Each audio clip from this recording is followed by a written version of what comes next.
Today I'll show a couple of modifications that you can make to a Tascam DR-40 recorder. And the first modification has to do with this rubber foot that is included in the Tascam.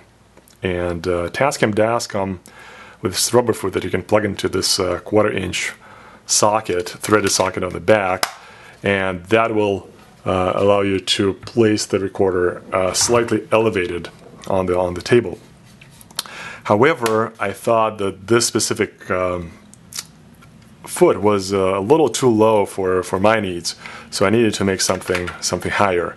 So what I did was I just took a regular power cord like this, cut a small piece, kind of like this, and I made actually a couple of them. It doesn't really matter the length. You can make different feet of different sizes.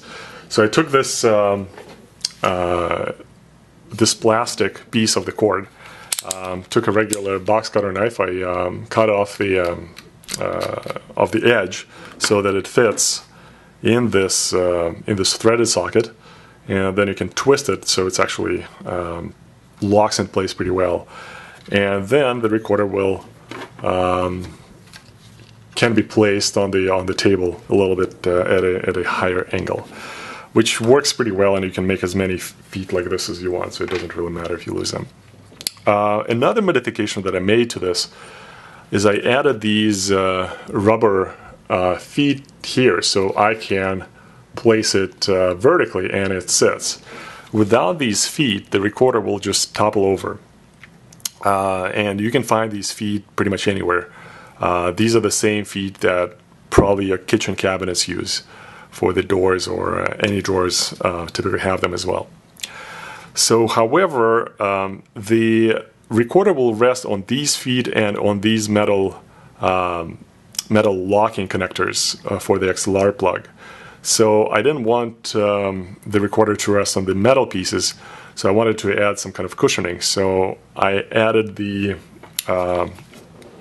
shrink wrap tubing around the connector. So I just put the tubing in, I cut the piece of it, applied some heat with a heat gun, and cut just enough so that heat shrink tubing extends a little more from this foot. So when you put it vertically, the recorder rests on the heat shrink tubing here, and if you put it horizontally like this, the extension of the heat shrink tubing will also rest the recorder from one side, and it works pretty well.